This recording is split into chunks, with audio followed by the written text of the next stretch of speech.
اللي ميت لا يشعر بالزمن ابدا.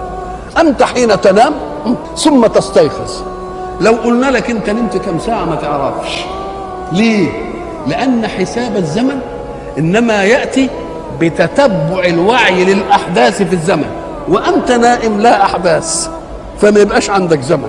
ولذلك الذين طال نومهم قالوا ايه؟ لبسنا يوما او بعض يوم، مع انهم لبسوا 300 سنه وازدادوا ايه؟ طب ازاي يقول لك يوم او بعض يوم؟